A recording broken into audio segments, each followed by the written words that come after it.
Hola a todos, bienvenidos a Nine Juan Juan. El día de hoy vamos a hablar del concepto de derivada, concepto que en la universidad normalmente enseñan de una manera bastante abstracta y no queda muy claro qué es lo que uno está tratando de hacer. Normalmente en la universidad nos dicen, da una función f de x, si usted quiere calcular su derivada, lo que tiene que hacer es calcular el límite cuando h va a 0 de la función evaluada en x más h menos la función evaluada en x dividido h.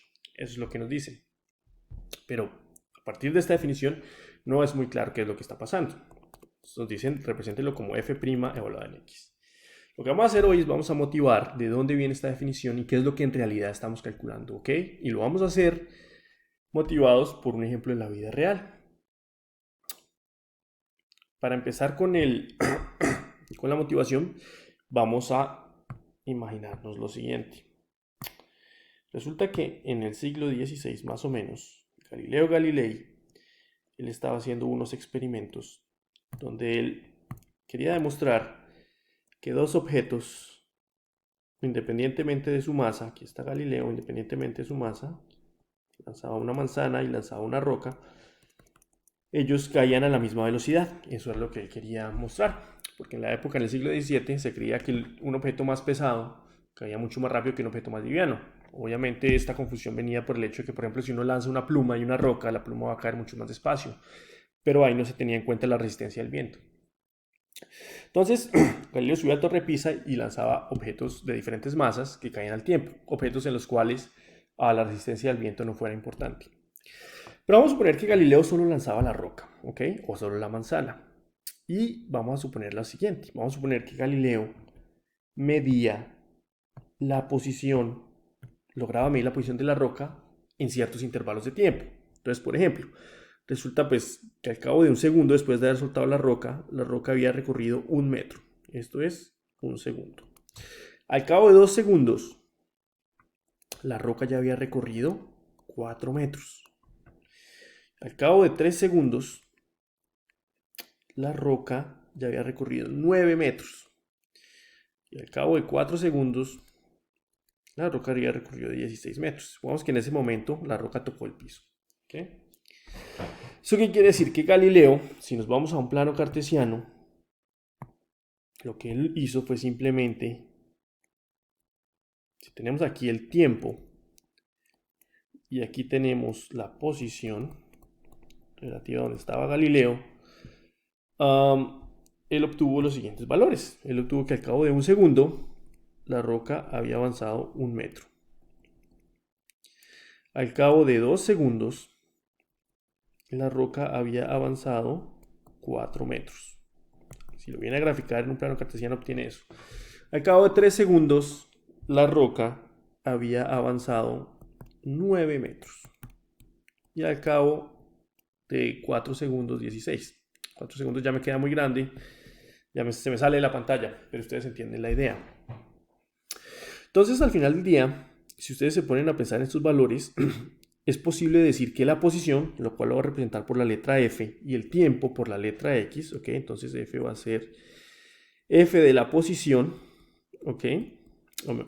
Qué pena, discúlpenme, mejor dicho, pongámoslo así, que la posición como función del tiempo, porque depende del tiempo, dependiendo del valor de tiempo, sabemos qué posición tenemos, vamos a representarla como f de x, donde x representa el tiempo y f representa la posición. Entonces, analizando los valores que en nuestro experimento imaginario Galileo encontró, dense cuenta que si yo dijera que f de x es igual a x al cuadrado, o sea que la posición al cabo de x segundos es el tiempo al cuadrado, los resultados dan, porque si se dan cuenta, la posición f al cabo de un segundo me daría 1 al cuadrado, que es 1. Y efectivamente, si ustedes se dan cuenta acá, al cabo de un segundo, la posición es 1.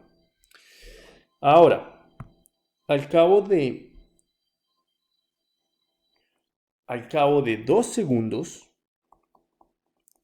la posición sería 2 al cuadrado, que sería 4, que efectivamente es lo que se calculó acá. Al cabo de 2 segundos, 4 metros. Al cabo de 3 segundos, sería 3 al cuadrado, que sería 9.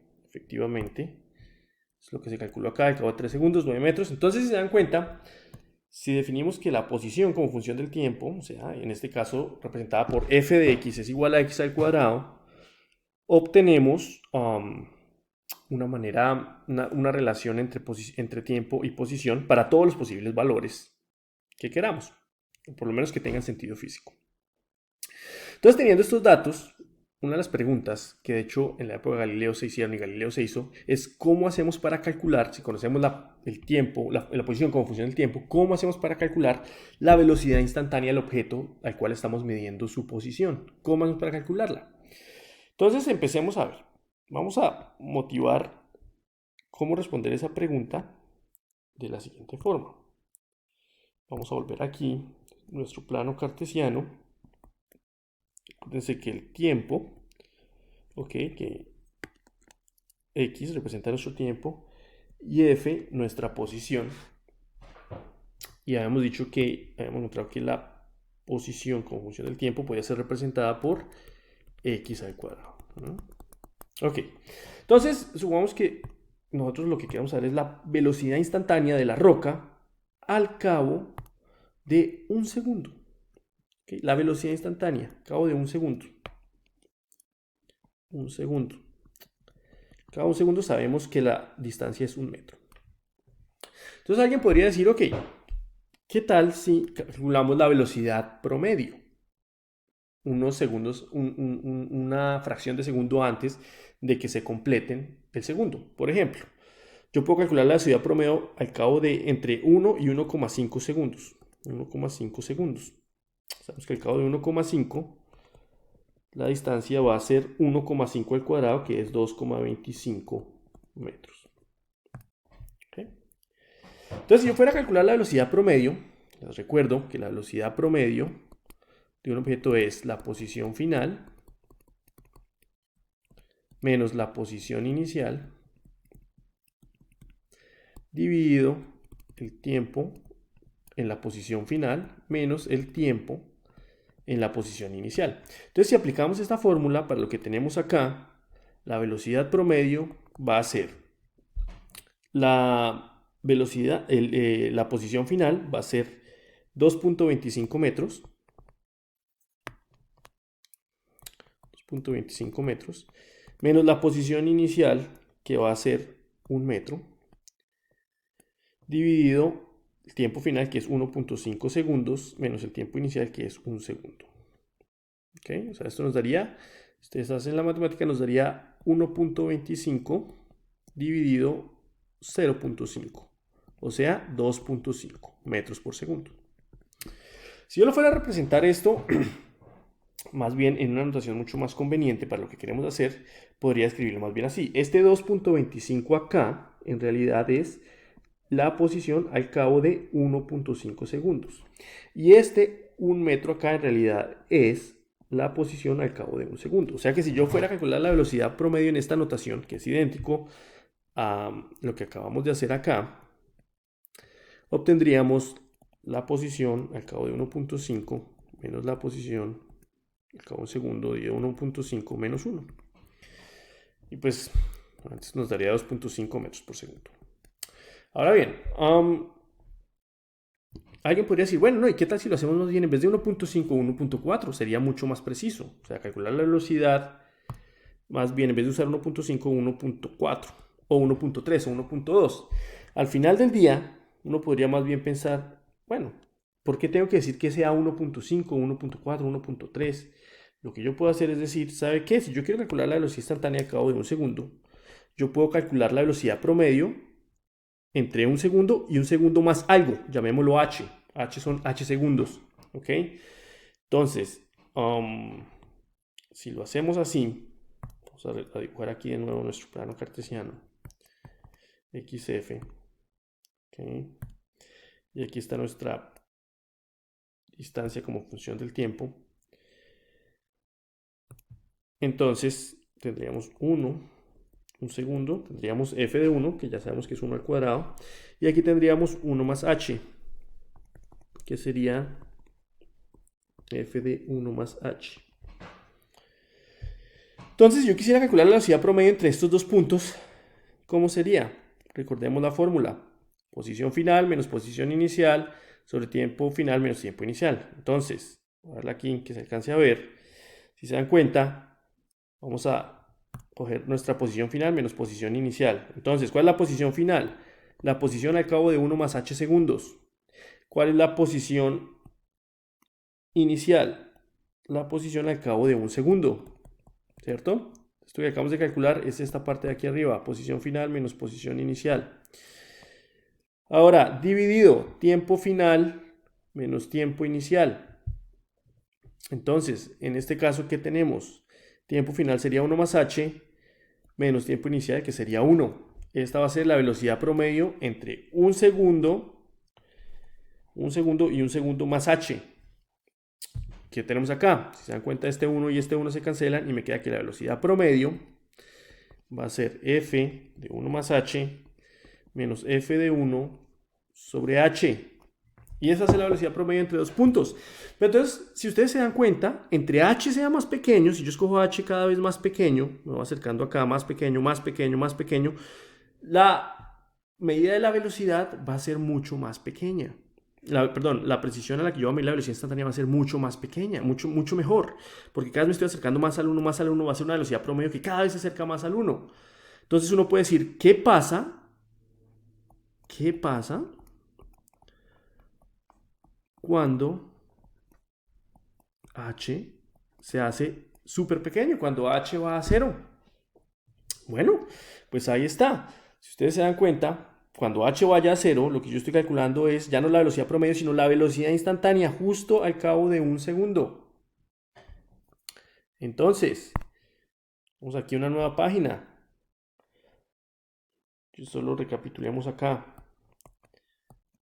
Sabemos que la posición como función del tiempo viene dada por f de x igual a x al cuadrado. Y yo quiero calcular la velocidad instantánea de cada un segundo. Sabemos que la velocidad promedio, si cogíamos h segundos, era f de 1 más h menos f de 1 sobre h. Y la pregunta es, bueno, yo puedo ir calculando velocidad promedio todavía más y más cercano a cuando el tiempo se aproxime a 1. En ese caso, matemáticamente, ¿yo cómo represento eso?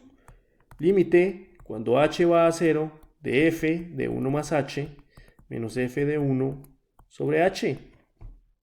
Y ahí está. Si se dan cuenta, pues no había nada especial al elegir un segundo. Nada tiene especial ese 1. Yo puedo haber elegido cualquier tiempo x acá. Entonces me daría que la velocidad instantánea al cabo de x segundos va a ser el límite cuando h tiende a 0 de f de x más h menos f de x sobre h. Y aquí es donde está la definición.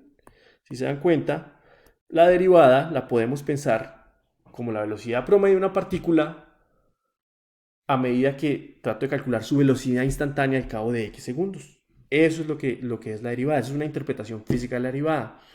En un próximo video vamos a hablar cómo esta definición y cómo la velocidad promedio, como la estamos interpretando, en realidad lo que estamos haciendo es hallando la recta tangente, la pendiente de la recta tangente en el punto X. En este caso, para esta definición de acá, sería al cabo de un segundo. Para un tiempo X, estaremos hallando la pendiente de la recta tangente al cabo de X. Pero eso va a ser en un siguiente video. Por el momento espero que esta motivación, digamos física, dé una mayor claridad sobre qué es el concepto de la derivada. En un siguiente video vamos a hablar de cómo la derivada en realidad también se puede representar geométricamente como la pendiente de la recta tangente a un punto. Y vamos a ver ejemplos de cómo ya calcular este límite en realidad. Y después vamos a encontrar reglas generales para no tener que hacer el mismo cálculo siempre. Bueno, espero que les haya gustado. No olviden hacer clic en el botón de suscribirse. Hasta una próxima vez.